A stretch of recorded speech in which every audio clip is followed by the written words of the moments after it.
I'm Debbie Georgatos. Welcome to my show, America, Can We Talk?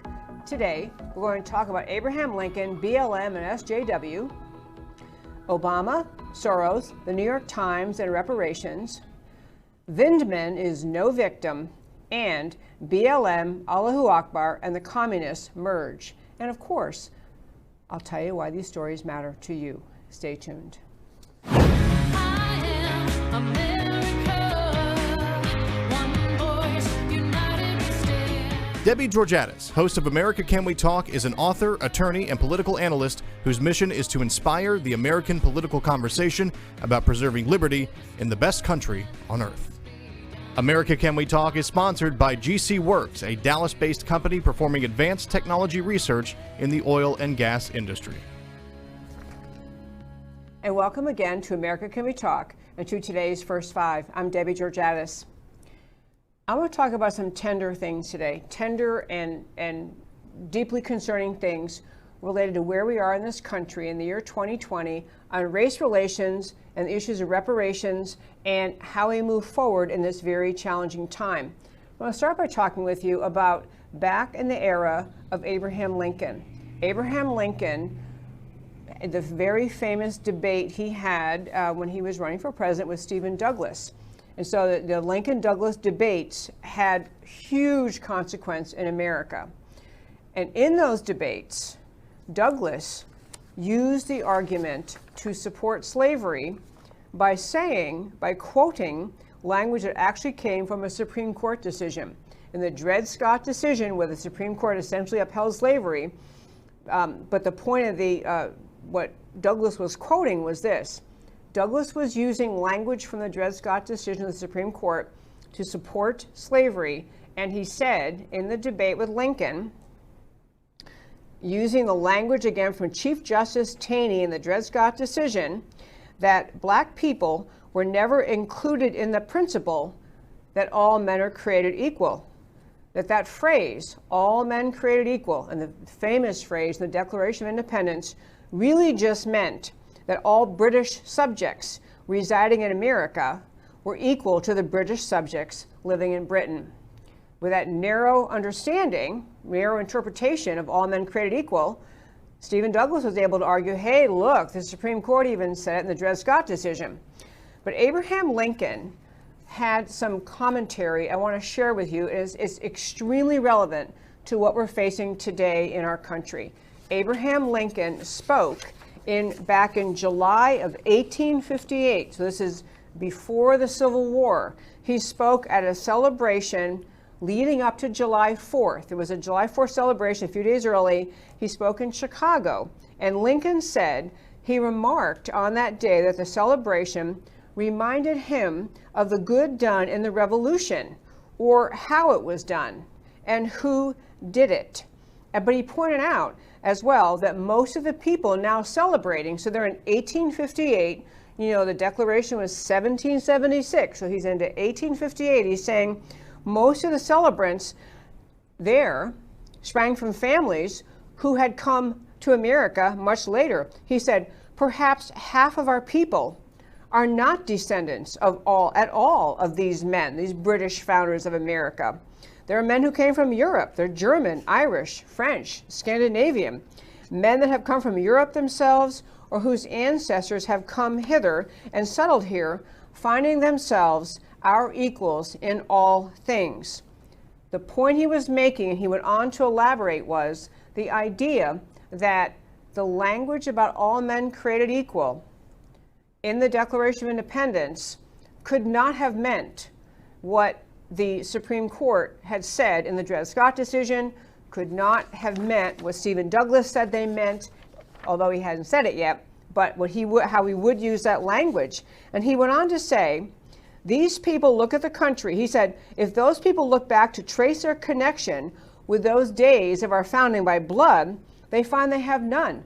Most Americans today if we trace back our ancestry, very few of us can trace back ancestry all the way to the founding of America. Most of us have ancestors who came here after the founding of America. And he talked about the idea of the old declaration, they can't do that. People today can't, this is Lincoln saying 1858, I'm saying today even more true. These people look at the country and themselves through that old Declaration of Independence, and they find that those old men say that we hold these truths to be self-evident, that all men are created equal. And then they feel that that moral sentiment taught in that day evidences their relation to those men, that it is the father of all moral principle in them, and that they have a right to claim it as though they were blood of the blood and flesh of the flesh of the men who wrote that declaration. And so they are getting at the point that the Declaration, the promise of America and the very founding of America, even though it wasn't founded perfectly, even though the Constitution had to get done, had to contemplate slavery, had to be consistent with the morals of that time, the ethos of that time, and so women couldn't vote. But the idea of the Declaration was all men created equal, and this concept that what we really are, that we, although we don't have common ancestry with the British who came to America and founded our country, but we have common ancestry as the father of all moral principle. This is one of the most foundational points I try to make on this show repeatedly and in many contexts, the idea that America is a beautiful idea for many, many reasons, including that anyone can come here and become an American. I could go to the country of Italy, I could follow whatever laws they have, try to become a citizen of Italy, maybe I would succeed and become a citizen of Italy, but I'll never be Italian because I'm not Italian. It's not my ethnicity. And the point about America that so many are making, and the beauty of America is, you come here, and when you embrace the ideas of America, the ideas of the Declaration, the ideas of the Constitution, the ideas of the rule of law, the freedom of the individual, all the ideas we talk about in the show so much, you are just as much an American as a person who can trace their ancestry back to the Mayflower, or a person whose family came here a year ago. You're as much an American, no matter your skin color, race, ethnicity, national origin, or prior status of your ancestors. You're as much of an American today if you happen to be the descendants of slaves who were brought to America involuntarily. You're as much of an American as an American who can trace their ancestry to the Mayflower, and everybody else who came here at every point and for every reason, at every point in time in between. That's what being American is. And this is something that used to be taught, used to be understood, used to be commonly embraced, and was very much a resounding organizing principle of America's greatness and goodness, that people understood their identity as an American, not in the slightest because of their skin color, race, or ethnicity, because they bought into the values of America. That's what being an American is. So where we are today, where we're in the middle of just great chaos in this country, we've had riots around the country destroying cities and businesses owned by, many businesses owned by Black Americans, riots supposedly on behalf of Black Lives Matter, but really on behalf of this Marxist revolution that we are watching in front of our faces today. This revolution is a challenge to the very fabric and founding and idea of America. And it's done by the Marxists trying to destroy this country under the pretext, the lie, that they are working to push and bring racial justice. They are not. They are pushing to destroy the foundations of America. And because the foundations of America have endured for so long, have been taught for so many generations, it has taken the Marxists in this country, it's taken the leftists in this country, decades of insidious invasion into our school system, into the common American culture, the psyche, the very identity of America. This is what the left has done, trying to undermine that glorious uniting principle of the Declaration and that notion that all of us are created equal, and trying to recast America into a vision that the left hopes will make Americans hate their own country. The left has been doing this for decades. They are doing it to us now.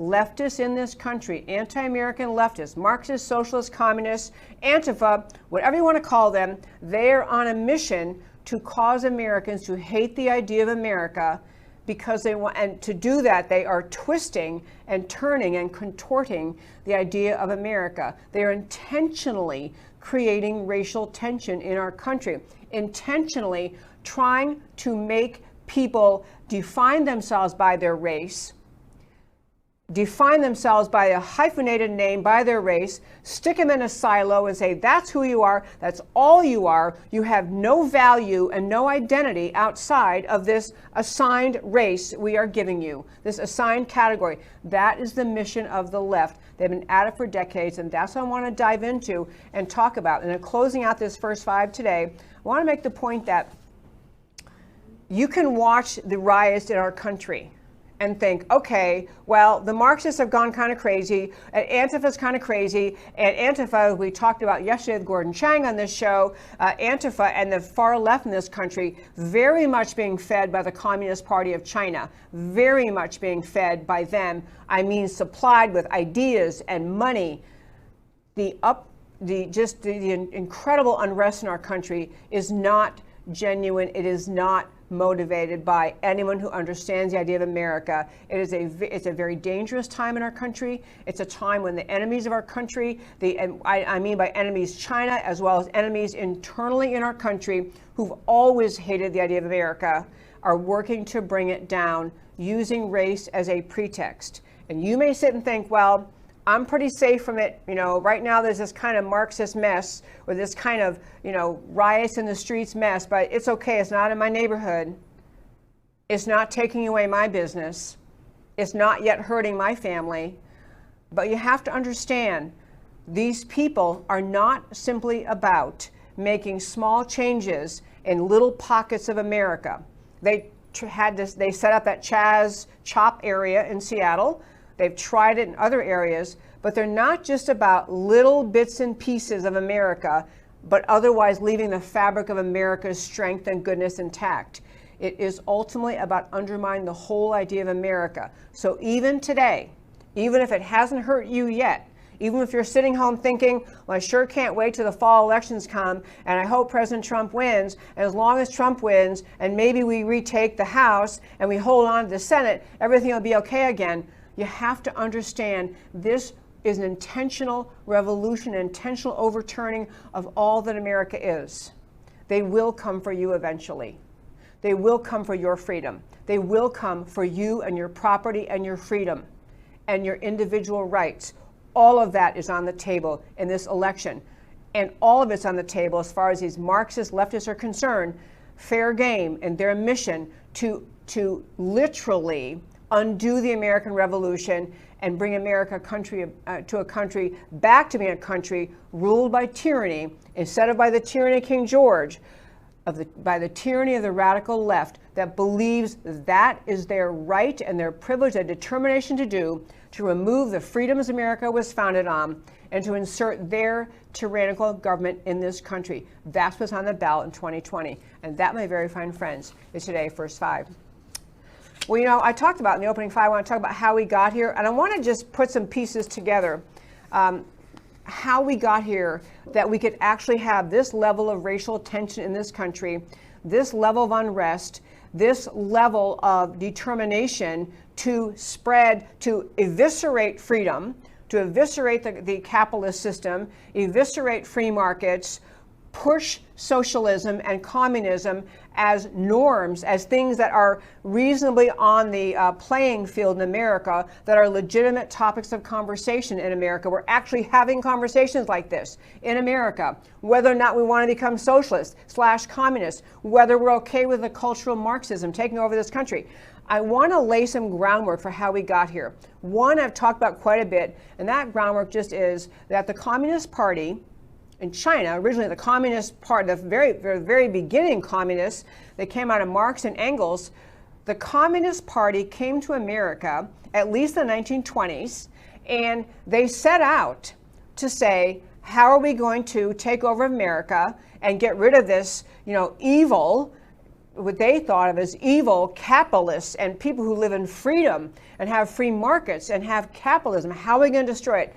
They set out to destroy it in a series of ways. And they had not just it was not a notion they could have a military invasion and crush America tomorrow and everybody wakes up and we're communists. It was a slow eating away at the fabric of America, eating away at our belief in the ideas of America. So you had communists infiltrating colleges. You had academia infiltrated by the Marxist communist movement in this country that put radical leftists into positions of power throughout our country, especially in the academic institutions, and they work slowly. This radical leftism, very slow, very patient, very willing to make small steps of progress and keep on moving. So now we are here in 2020, we have a generation of students who've grown up in our public schools, K through 12 and college, kids who've grown up with this undermining of America as a norm in education, undermining the ideas of America, the founding of America, undermining the ideas of the beauty of the rights of individual freedom, the right of people to live in freedom as a God-given right. This was a notion commonly understood at our founding and for 100 more years after, and slowly the left has worked away, chipped away at it. So you have loss of faith in the notion of the fairness of the free market system, even though capitalism has brought the most abundance to the most people in this world. The poorest in America in our free system live better than most of the rest of the world, and yet you have the left trying to destroy the freedom of America and bring communism or socialism or Marxism. It doesn't matter. You get hung up in those isms, and the left tries to parse and nuance and say, well, it's not really communism, it's just Marxism. Forget about it. It's government-controlled society. That's what it is. So you had that aspect of it. Next, I want to talk about what happened during the 8 years of the Obama administration.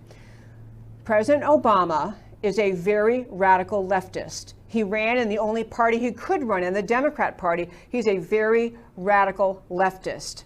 Among the things that he allowed and permitted and even agitated was growing racial tension in this country. Growing racial tension, even though he was the first black president elected in our country, elected by millions of Americans, including millions of white Americans voting for him. The 8 years under Obama saw the growing racial tension, not an alleviation of racial tension, but a growing racial tension. And it was for the purpose of continuing, of disrupting America's sense of love of country, love of the founding ideas of America, love of the idea spelled out in the Declaration, all men created equal, rights from God simply because we're born. All those ideas are antithetical to the way Obama looked at the world. You may recall Obama was the one very early on when he was getting involved in politics. He spoke very harshly and negatively about the United States Constitution. He called it a charter of negative liberties. His point was that the Constitution prohibited, it forbade him, it was forbidden by the Constitution for the federal government to become the Marxist government controlling kind of government he wanted to have. He wanted the federal government, the national government, to have far more power than the Constitution permitted. He wanted to have the Marxist control of the economy rooted in the federal government, and he recognized the Constitution didn't really permit that. But I want to get to specific things that happened during his administration that tie into race relations. And if you don't know these stories, some of the things I may tell you, you may be saying, I know, I know, I know. Other things you might be saying, what in the world are you talking about? I'll start with the Trayvon Martin incident. Obviously a bad incident in American history. It was February of 2012, and Trayvon Martin was a young man who was killed in an interaction with George Zimmerman in the state of Florida. If you listened to my show in the past, you know there's a great book out called The Trayvon Martin Hoax, and it involved an exposure of the basic notion that the entire criminal prosecution of George Zimmerman included a major hoax, because the witness who testified claiming that Trayvon Martin was on the phone with her and was not the real person who was on the phone. It was a completely fabricated witness. But the real point of the Trayvon Martin story, why I'm bringing up today, is this. George Zimmerman was acquitted by the jury in Florida because all of the evidence and all of the facts fit the scenario that showed that even though George Zimmerman is the one who got out of his car and was, as a neighborhood watch person, wondering what this young man was doing, that at the end of the day, what happened between them was that Trayvon Martin, who was not a slim, tiny little child like he was portrayed in media pictures, he was a big kid. Trayvon Martin was sitting on George Zimmerman, slamming George Zimmerman's head, slamming his head into the pavement. His head is bleeding in the back. People die from this. George Zimmerman was afraid Trayvon Martin was going to kill him. Legitimately afraid, the jury found, because Trayvon Martin was smashing George Zimmerman's head into the pavement. And Zimmerman testified Trayvon Martin is trying to reach for Zimmerman's gun. Zimmerman got a hold of the gun and shot him. That's what happened. It's a horrible tragedy. Everyone on the planet wishes it never happened. But George Zimmerman was not convicted. He was found not guilty by the jury because George Zimmerman acted in self-defense. These are the facts. These are the facts that the jury heard when they acquitted George Zimmerman. These are the same facts that caused when President Obama urged the federal government, the Justice Department, to look into this. Could they find some basis for prosecuting George Zimmerman for this incident based on a violation of civil rights? And the federal government, same thing. They look into it, same conclusion. George Zimmerman killed Trayvon Martin in self-defense. It was a horrible incident. Everyone wishes it didn't happen. But it was not an example of racial profiling. It was not an example of the federal government or any other government entity or police entity picking on an innocent young black man. It was an unfortunate incident that involved Trayvon Martin choosing to try to kill George Zimmerman, and George Zimmerman, reasonably fearing for his life, shooting. Now, you know those facts, and if you read the Trayvon Martin hoax or see the film, you'll know a lot more of those facts. My point in raising this about the Obama administration is this. The Obama administration has profound power. The unique bully pulpit. The unique bully pulpit to tell the truth to the American people, the same truth I just told to you. Think about every statement Obama ever made. President Obama never told the truth about that incident. And of course he knew. His own Justice Department looked into it. His own Justice Department reported back to him, you can't prosecute someone for killing someone in self-defense. George Zimmerman, unfortunately, shot Trayvon Martin in self-defense. Obama knew those facts, but the racial tension that evolved in this country as a result of the Trayvon Martin case worked well in the Obama effort to keep America agitated about race. Think about if your motive was, if you're a president, no matter what your skin color, if you're president and you have those facts come to light and you can say, you know what, George Zimmerman probably shouldn't have got out of his car that night. You know, he didn't need to get out of his car, but he did. And once he was out, the simple fact is Trayvon Martin attacked him, had him pinned to the ground, and was smashing his head into the pavement. And George Zimmerman shot Trayvon Martin in self-defense.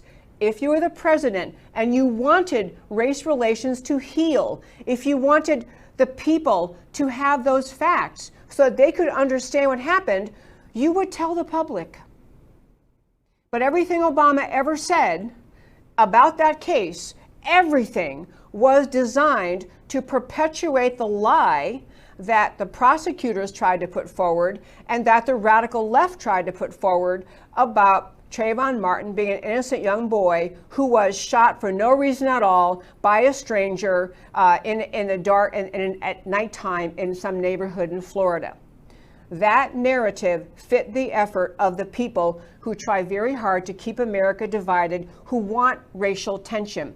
The Trayvon Martin case was one of the two cases, if you read the Black Lives Matter website, Trayvon Martin case was one. The Michael Brown case in Ferguson, Missouri was the other one. The Michael Brown case, Ferguson, Missouri, happened in 2014. In that case, Michael Brown eventually, at the end of a day of interaction with an officer, was shot and killed by a police officer. And what story got put out by the media, by the left, by the people who want to keep racial tension going in this country was that Michael Brown, when he saw that the officer had his gun out, had his gun pointed at him, that Michael Brown put his hands up and said, "Don't shoot." That is a story the left tried to tell America, that Michael Brown stopped charging the officer. He was charging the officer. He's a big, big guy. Michael Brown, big, big guy, charging the officer. And that when the officer pulled his gun, Michael Brown put his hands up and stopped charging and said, "Don't shoot." And that the officer shot him anyway. That was a story the leftist agitators used about the Michael Brown case. Again, what the evidence showed, and we've actually played this on our show and made reference to it, and you can read it yourself. The very last witness at the grand jury hearing, who is putting forth the evidence that the grand jury has to decide whether or not to issue an indictment. The very last witness testifying to the grand jury in this case in Ferguson, Missouri, was a black woman sitting in the front seat of a car, the passenger seat, front seat of a car, saw the whole thing, and she's called to testify. What did you see happen? And she told the grand jury, "I don't like the police." This is a black woman. "I don't like the police. I did not want to be called here. And Michael Brown did not stop charging the officer. He never stopped running toward the officer, charging him. He never stopped. He never put his hands up. He never said, 'Don't shoot.'" This is the last witness the grand jury heard in their contemplation of whether to charge the officer. But the entire fabric of that story, that Michael Brown, supposedly innocent young man, put his hands up, stopped charging, said, "Don't shoot," that's the story, the narrative that the left has pushed. Now, other people have come out with this story. I'm not the only one. Other people, I mean, the grand jury testimony was actually made into a play. Somebody literally took the exact words of every witness at the grand jury and had it put together as a play. And so people literally in this play weren't making up any lines except for what the grand jury testimony was and played it. The guy tried to show America, this is what actually the grand jury heard. Of course they didn't indict the officer. The guy, Michael Brown, charging the officer, had earlier, just within an hour or two before that, punched the same officer, tried to grab his weapon, obviously agitated conduct toward the officer, and the officer ended up in that situation and yelling at him to stop. Officer saying stop. Michael Brown did not stop, did not put his hands up, never said don't shoot. So those two cases, Trayvon Martin and Michael Brown, were the two cases that Black Lives Matter movement points to when they say this is why we got started. It is cruel to America that President Obama, in his time as president, because he knows all those facts I just told you. This is why the grand jury would not indict the officer. This is why, when, again, Obama had the Department of Justice look into it, can we possibly indict this officer? They look at it, same conclusion. No, because the facts don't justify an indictment. And I'm saying this because I think that America, all of America, of every race, skin color, creed, national origin, every American deserves to know the truth from the government about these kinds of incidents. When President Obama, as the first black president, claiming to want to help lift America up, leaves those facts out of the public eye, never brings those facts forward, never tells America, actually, here's what really happened with Michael Brown. You have the obvious and natural reaction when you believe the lies that the leftists made up about the incident. Naturally, Americans are agitated and upset and frustrated and angry, and they should be if their stories were true. I am not claiming that police conduct toward Black Americans has been perfect in every incident. Of course not. We always can be better. We always have to be watching. We always have to be training officers. We have to be caring about officers, wanting them to get the best training possible. We always have to look into incidents of shooting. We also have to question and challenge and try to prevent police brutality. But those two incidents kicked off the Black Lives Matter movement. And so when I say how America got molded and manipulated by leftists to be where we are in 2020 with the level of division we have, President Obama played a key role in hiding vital facts, in not having the backbone, the integrity to stand up and tell America the truth about those cases. He preferred the racial tension to remain because racial tension plays into his efforts to keep America agitated, which leads America to then be more moldable, be less believing in themselves, believing in their country, believing in their fellow citizens, believing in the idea of America. Other agitations, I called this segment, I called it Obama, Soros, New York Times, and Reparations. I want to mention Soros. I'm going to get to New York Times reparations in a minute. But I want to mention Soros for a second, George Soros. There's an article out recently talking about how George Soros, who is, I'm sure you know the name, but George Soros, a billionaire many times over, one of the wealthiest people on the planet Earth, a radical socialist. He hates America. He hates God. He hates religion. He hates Christianity. He really hates freedom and free markets. He's a radical socialist communist who hates America. And he spends money every election cycle to keep America churned up and stirred up and upset and angry. This is what he does. This is his point in everything he does politically. He is trying to keep America. He's part of the agitation to destroy the founding ideas of America. So in this election cycle, Soros supposedly is set to double his 2016 spending, pouring $40 million into a super PAC. People, $40 million is chump change. He's spending far more than $40 million to try to impact the election of 2020. This happened to be something that came to public light because he had to declare this money. But I want to make clear what he tries to do with his money. You might think, okay, $40 million, he's putting his money into Democrat candidates who are, maybe they're a little more leftist, maybe they want a little higher taxes, maybe they want to have, various changes in law. He is doing things. Soros up here, a range of 5 or 6 organizations beneath him, and then beneath that, hundreds of smaller organizations, bits and pieces, getting money funneled down from the Soros people with the intention. It's not just, the least harmful impact of his money is that the money is paid to campaigns so they can run television ads, radio ads, put up billboards. They can be part of the normal campaign process.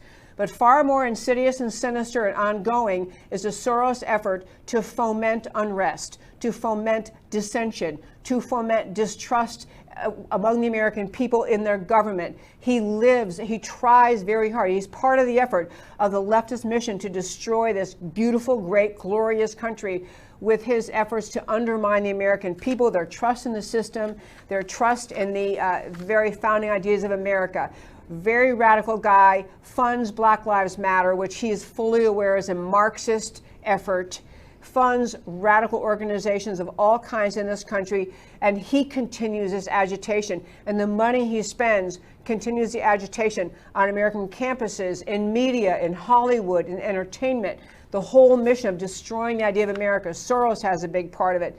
So we get to 2020, we have this time in America where we have the discussion about reparations and whether reparations should happen in America. On the reparations front, there is a movement, before I get to the New York Times, there's a movement to try to bring reparations to America and to be really clear what they're talking about is the Democrats in Congress, the radical left in Congress, talking about, they tried to create a study group. They just want a study group, that's all, just a study group, looking into ways in which reparations could be paid so that people living today through the tax system will pay money into the government, and the money will be distributed to people who are the descendants of slaves. And slavery ended in America in 1865. We had the civil rights movement that ended segregation. You know, we're not a perfect country, but we have ended segregation decades ago. All of that, by the way, ending of slavery, ending of segregation, ending of Jim Crow laws, the people fighting on behalf of Black Americans were the Republican Party. It was the Democrat Party fought to keep slavery in place, fought against giving constitutional recognition of the right to vote to Black Americans.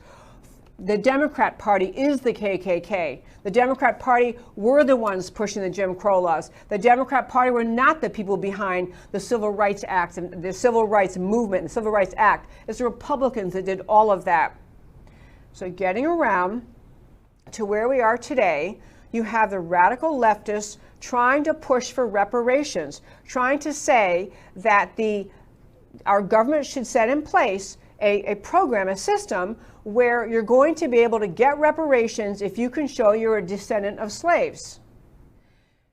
And I'm telling you, friends, and they do this in part, they do this because they claim the validity of it by pointing to the American economic system and how, you know, the differences in home ownership rates and income levels and all sorts of measures that the left says, you see where we are in this country, and all of this, differences in home ownership between Black Americans and white Americans, and income levels, and all the different criteria you can measure, all of that the left uses to say, and therefore, all of this, all the difference we see, clearly is a result of slavery, or the remnants of slavery, or the remnants of our system where we had, in our country, we had segregation. All of that is still flowing down today. So they're pushing for reparations. And I want to then, before I get to currently who's pushing for reparations on the Democrat side, I want to mention again the New York Times 1619 Project. The New York Times, after they figured out that they could not, despite their endless editorial cheerleading for trying to drive Trump out of office, endless editorial cheerleading for trying to convince America that Trump was guilty of Trump-Russia collusion, which did not happen. And after years and millions of dollars, the American people finally were told by Mueller, hey, actually, there is absolutely no evidence of any kind of Trump-Russia collusion. And in fact, if anyone's colluding with the Russians, it would be the Democrats, Hillary Clinton, the DNC. That's who is colluding. So you have the New York Times angry they couldn't sell the lie of the Trump-Russia collusion. Then they couldn't sell the lie of the impeachment effort over the Ukraine. We'll get to the Ukraine story in another segment here. Couldn't sell that. So you have the New York Times editorial people to say, oh, we have an idea now. Here's how we can keep America divided. Here's how we can drive out Trump. We can come up with a project called the 1619 Project. The entire purpose of the project is to throw out the ideas of 1776, throw out the ideas of the Declaration of Independence, and instead say that America needs to stop thinking about 1776 as the founding of America. Instead, we're going to have Americans try to turn their attention to the year 1619, and that being the founding of America, because that is the first recorded year they can determine that slaves were brought to America from Africa. It is an intentional effort by the New York Times to uproot from the American people their belief in the goodness of their country, of the rightness of the ideas of the Declaration of Independence, the rightness of the ideas of the founding of our country, and instead direct their attention to the evil of slavery. Be clear, of course slavery was evil. Of course it was evil. And America, ourselves, through our own internal civil war with tremendous casualties, fixed the problem through the Civil War, ended slavery. But the 1619 Project by the New York Times is not simply to provide Americans with a fuller understanding of the times and dates of the slave trade. Everyone understands the slave trade happened. Everyone understands it's evil. Everyone understands slavery is an evil thing. But the New York Times is deliberately trying to contort Americans' love of the ideas of 1776, their focus on the ideas of 1776, and turn us back to summarize, the idea that America is simply rooted in slavery, founded in slavery, and this is the message you see in Black Lives Matter and Antifa throughout our country, that America as founded was racist, the founding ideas of America are racist, that capitalism, freedom, free markets are inherently racist systems. This is an effort on the New York Times part to continue and perpetuate this distrust in the ideas of America and love and embrace of the ideas of the radical left.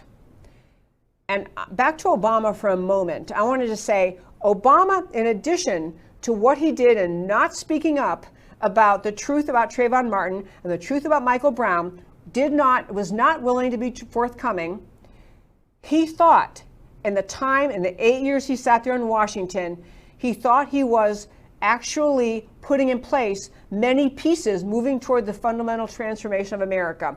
So he's slotting people into offices throughout the federal government, most importantly, the FBI, the State Department, the Department of Justice, the NSA, people inside high-level agencies who were sympathetic to and in line with his radical leftist Marxist agenda for America. President Obama filled the ranks as far as he could while he was there with people who would perpetuate his mission. He thought Hillary Clinton would win, everyone thought she'd win, and she could continue this radical leftist destruction of America. President Trump's victory constituted for the Obama team, the radical leftists in this country, a massive blow because he's not playing their game, he's not on their team. It's not just that he happens to have an R by his name, it's because he believes in the founding ideas of America. This is why Trump's victory drove the left insane. And it's also why the New York Times spent so much time and continues to spend so much time to vilify President Trump. Couldn't get him on the Russia-Trump hoax, couldn't get him on the impeachment, got around, now they're on the 1619 Project, trying to again replace the glorious founding ideas of America and our love for them and our reverence for them and our commitment to perpetuate them, and instead try to replace that natural love for those good ideas with a hatred of America, which they're trying to breed by perpetuating and teaching the 1619 Project. Then they ventured in, they've had a series of essays in the last few weeks, New York Times. One more recent thing was their big effort on the reparations issue. You have Democrats running on reparations, trying to talk about reparations. I actually lost track if I sent Matt the Wonderful. Did I send you a little clip of Biden, which was about his answer in the reparations? Yes, okay, reparations question. So I got to tell you, Biden was asked the question when he participated in the primaries at all about reparations. I'll get to him in a second, but the New York Times devoted a massive column, entire Sunday review, talking about their economic manifesto to lay out the radical left-wing vision for redesigning American economy. And this is allegedly in the wake of the coronavirus pandemic. But what they're actually talking about is they want to have the Federal Reserve target black employment. That's all the Federal Reserve should care about, black employment. Forget the rest of it. They also want to have banks. This is the New York Times. Banks must apologize for their culpability for and complicity in structural racism. Another term they threw out, they never have to define it. They never have to point fingers and say, this is what I mean. It's a fancy sounding term they can use along with, structural racism, all the other terms they use, because it makes people feel like, well, there must be something to that because they keep flinging out these big words. And the idea of it was, they must commit to, so they're saying they want the banks to apologize for their culpability, their complicity in structural racism. So the 4 steps they are suggesting banks have to do: cancel consumer debt for black customers. Cancel consumer debt for black customers. Eliminate banking fees for black customers. Provide interest-free mortgages to black homebuyers. Provide interest-free loans to black-owned businesses. If you are just going to say, we're going to go back to the era of having, separate drinking fountains, was wrong because it was racist. But these people are saying, oh no, if it's racist in favor of the group that we think should be favored, it's really okay. So this is the New York Times, number one, agitating the American people, putting out, I can't even spend time reading all the things they're suggesting, but their goal and their mission is to destroy the idea of America, and America is simply being led along, having their thought prepared for this agitation. In America, you had the academics, again, to close out this segment, you had the academics in this country pushing Marxism, socialism, communism in academia. You can hardly find an America-loving, free market-loving person in the major universities and in the departments of economics and government. You can hardly find them. Or in history, it's radical leftists fill those ranks so kids leave college thinking that way.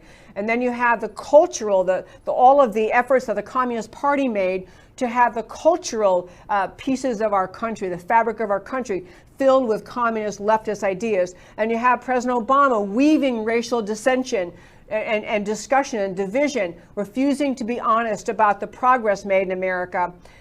I'm not saying America is perfect. There's always been racism, and it's a horrible evil. Racism is evil no matter who's embracing it, whether it is white people, black people, brown people. Racism is evil. No one's saying it doesn't exist. But what President Obama had the opportunity to do was to set the facts straight on two major incidents in our country. He did not do it. He spent much of his presidency, other examples too, stirring racial division, suspicion, and hatred.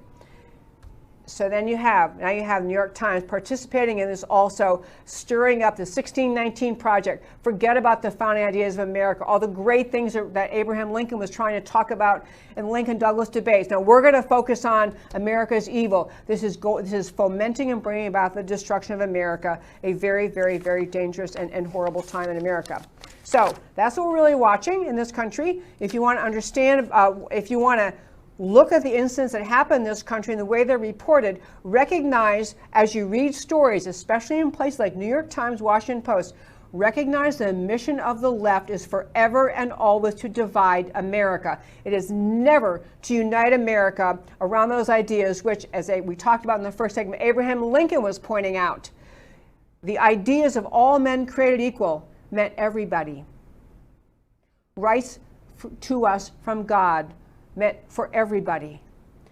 And the ideas that we are all the descendants of those ideas. That is our American identity. The left working so hard to divide America, and frankly in these days, very sadly, it seems as though it's working in some segments of America. To stand up for America is not to take a side on black versus white or any race or ethnicity. It's the ideas of America that we stand with, always working to make a better union, a more perfect union, or the ideas of the left, which is the ending, the destruction of America. I'm going to hit two more stories today very, very quickly. One is I have Vindman is no victim. I just want to mention all these headlines are out there talking about Lieutenant Colonel Vindman retired. If you're thinking, I think I know that name. Alexander Vindman was one of the key witnesses for the Democrats in the House impeachment proceeding.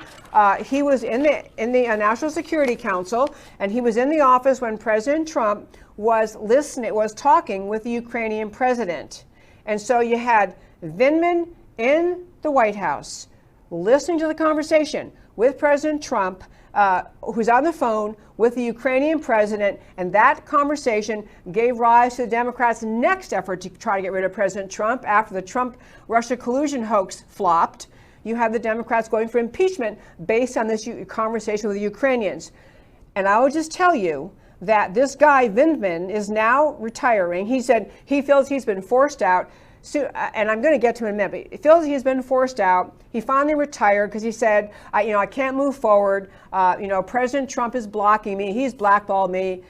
This guy is getting sympathetic headlines from the leftists that this poor guy who tried to stand up for his country, tried to raise a serious question, serious concern, and now he's been driven out by President Trump.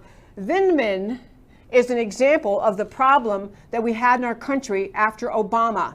Vindman is a guy, he's, by the way, a Ukrainian national, meaning he is Ukrainian by birth and background. He has a twin brother also working in the National Security Agency. Vindman heard the conversation that Trump had, one end of it, and actually was the key player giving rise to the claim of supposed wrongdoing by President Trump, even though Vindman had to know, as everyone else in America knows, that what he was falsely accusing Trump of doing is what Biden actually did. And we found, I want to play again, I played it a few times months ago, this is what Biden actually said knowingly to a national audience. Here is Biden talking about what he did when he was in the vice presidency over in the Ukraine. I remember going over convincing our team, or others, to convincing us that we should be providing for loan guarantees. And I went over, I guess, the 12th, 13th time to Kyiv, and I was supposed to announce that there was another $1 billion loan guarantee. And I had gotten a commitment from Poroshenko and from Yatsenyuk that they would take action against the state prosecutor, and they didn't.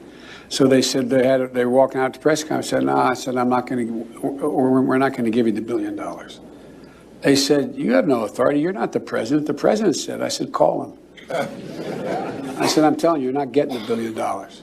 I said, you're not getting the $1 billion. I'm going to be leaving here. And I think it was, what, 6 hours? I said, I'm leaving in 6 hours. If the prosecutor's not fired, you're not getting the money. Well, son of a bitch. Got fired. And they put in place someone who was solid at the time. Well, there's still, so they made some genuine, that's about enough on him. The reason I want to play that is this. First of all, who Biden's talking about, they were pressuring the Ukrainian government to fire a prosecutor because the prosecutor was looking in to Burisma, a company in which Joe Biden's son sat on the board and made money from. So you have Biden admitting, bragging at this Council on Foreign Relations, realize it's being televised, realize it's being recorded, everyone can see it. Biden's bragging about withholding $1 billion in aid until the Ukrainians get arm twisted to fire a prosecutor who's looking into Biden's son. That's all cool. But Trump simply pointing out to the Ukrainian president that, you know, you ought to be looking into this, that was enough for this guy Vindman to say, you know what, I think this president should be impeached over this. He should be impeached. Vindman, as I say, he was in the course of this time, by the way, as Vindman's a national security agency, he was offered a job in Ukraine, in the Ukrainian government, because they see him as such an ally. But the real point in today's show about all this is two things. Do not buy into Vindman as a victim, because this is the role he's playing. He's a victim, the mean, evil Trump. How could he push me out? You know, he blackballed me. I can't move forward. This is terrible. This is a guy who finally got his comeuppance because he was taking advantage of his ability as a member of the National Security Agency to raise a credible claim, which had no credibility in life. And Vindman, he knew about what Biden had done. He knew what the real problem was. He knew that Trump wasn't doing anything wrong, but he saw an opportunity to go after Trump. And you have to understand, this is what I'm talking about when President Trump needing to clean out the swamp, to drain the swamp. These type people, the Vindmans of the National Security Agency, people filling the ranks of the FBI, DOJ, Department of State, NSA, people put in there on purpose by the Obama administration to perpetuate the Obama Marxist leftist agenda. So Vindman, fortunately for America, failed in his effort to try to remove Trump, as the left so much wants to do, failed in that. And after Trump was not removed, after the Senate voted not to remove him, there was then some accountability. You know, Trump saying, sorry, Vindman, and your twin brother, by the way, who also works for the National Security Agency. You two were out, and now they're out. But all this, you know, the left is going to try to play Vindman as a victim. They are already talking about this is terrible. Another example, impropriety of President Trump, you know, retaliation. Yeah, the guy lied about him. The guy tried to get him removed from office. And if Trump has no other reason other than he's sick and tired of having these leftists put in office, put in place by Obama attacking him day and night, that's a good enough reason by itself to get Vindman out of the National Security Agency. One last story very quickly. There's a quick clip I'm going to ask Matt the Wonderful to play, and this is actually coming from London. But you know, I talk a lot in this show about the linkage of the radical left, the Black Lives Matter Marxist movement, the Islamist movement in this world, the mixture with the communist socialists of this world who are behind the Black Lives Matter. And all of these people, all of this mindset, it's important to understand, We can get drawn in and duped by them, thinking they have some individual specific issue, some individual specific problem, and if we were to solve that problem for them, then they're fine with America as is. They're fine with freedom, they're fine with free markets, they're fine with the rule of law, they're fine with the rights of the individual, that all we have to do is correct one little thing. And that's not true. What you see in this country and you're seeing around the world is a locking of arms, locking of elbows among the freedom haters of this world. The freedom haters, the Black Lives Matter people, the Islamists who are yelling Allahu Akbar, the communists, the socialists, the people who hate what America stands for. So in London, England, I'll wrap up the show with this today. London, England, they had a protest. It was allegedly a Black Lives Matter protest. Here's what was happening at that Black Lives Matter protest. We have a clip from. They're chanting Allahu Akbar, Black Lives Matter.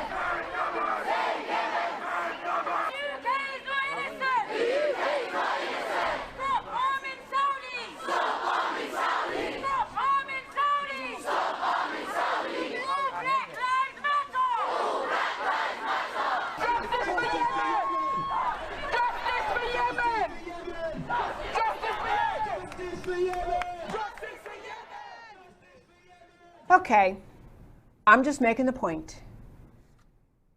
The freedom haters in this world, the freedom haters in America, the America haters are locking elbows. Do not get drawn in by one little issue they raise and they say, well, we're only protesting because of this. Otherwise, we love America. Otherwise, we love freedom. The Islamists and the communist, Marxist, Black Lives Matter movement has locked arms in Minneapolis, in Minnesota, and around this country. Because their mission, they may have different missions individually. They may say, well, one group has whatever the mission is, another one has another one, but their common ground issue is hatred of the idea of America, the freedom of America, the idea of a country rooted in, committed to preserving freedom of the individual, a country rooted in the Judeo-Christian ideas that every individual has a right to live in freedom, that we're all equal, that all people are created equal, that we have rights from God because we were born. That idea laid out in the Declaration, honored by Abraham Lincoln and his discussions around the Civil War time, and fundamentally, vitally important to saving America today is that holding on to those precious ideas, and the people who hate those ideas have locked arms. And so we have to see them for what they are. They're anti-American agitators. They have no place in America. They have no place in the American political conversation. They need to be, I understand they have free speech rights, yes, but the common American reaction, the overwhelming American reaction, not just at the ballot in the fall in November, but every day in your conversation, every day in your activities, the common reaction has to be, those ideas have no place in this wonderful free country called America. I'm out of time, my fine friends. I want a quick turn to tell you, as I always do at the close of every show, why the stories we talked about today matter to you. So we started our first story today with Lincoln, Black Lives Matter, and social justice warriors. Abraham Lincoln very specifically debated Stephen A. Douglas on this question: are blacks and slaves included in the phrase, all men are created equal? Abraham Lincoln eloquently said yes, won the debate, the presidency, and the Civil War. America settled the question. This is not a debate anywhere in America today, but the efforts of Black Lives Matter, social justice warriors, New York Times, 1619 Project, and the Democrat Party of today is to deny this history and willfully misinterpret how Americans view their country's founding ideals. There is no honest purpose behind destroying Abraham Lincoln and his legacy. It is an insurrection. It's an overthrow agenda. It will not stop until it's made to stop. All Americans will be made to care. Lincoln's side is still the right side.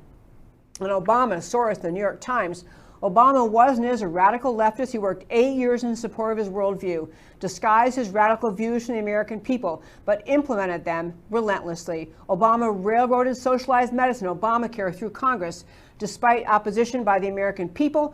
By the way, people, when Obamacare passed, the majority of Democrats and Republicans in this country polled, said, no, no, no, no, don't take away our health care freedom, don't take it away, we don't want socialized medicine, and they did it anyway.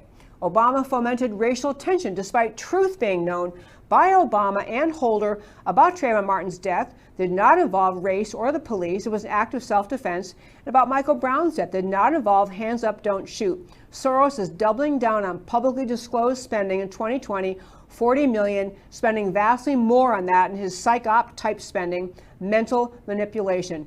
New York Times 1619 Project is not about new learning. It's about recasting the American character. This is the leftist insurrection, overthrow, hate America agenda. It does not seek and will not be appeased by compromise.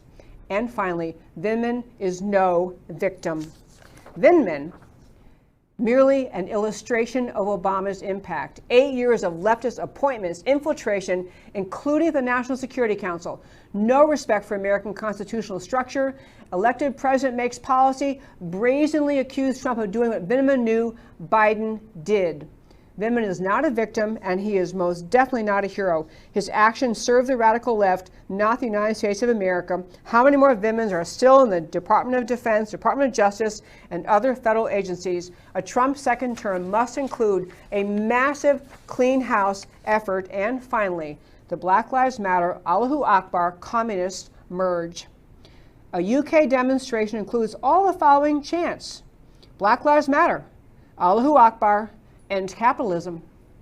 There is a unifying factor in these chants, but it's not civil rights and it's not real social justice. It's about Marxist, Islamist, communist shared goal of destroying America. Americans must rise up to defend their true heritage and their true ideals. They must not be fooled by the deceit and the manipulation of these groups. And that, my very fine friends, is America Can We Talk for today. Thank you so much for tuning in Monday through Thursday, 3 p.m. Central Time to America Can We Talk. We always talk truth about America. And I'm going to tell you one last thing. If you're one of the literally thousands and thousands of people who've emailed me asking for a copy of Dr. Bartlett's research related to COVID-19 and related to his solution to COVID-19, I've gotten so many emails, I have to set aside an entire day to begin responding. I'm going to respond to all of you. I have the document. I'm happy to share it. It's up at our website, americacanwetalk.org, under blog, but it's hard to print out because of the format in which it was put in. I will reply to all of them. I want you all to have the paper. I appreciate that you're interested in getting this truth out to more people. And now I'll close by saying thank you for listening to America Can We Talk, Monday through Thursday, 3 p.m. Central Time, where I always talk truth about America because America matters. And I will talk to you next time. Can you hear us now? America Can We Talk? Truth about America. Can you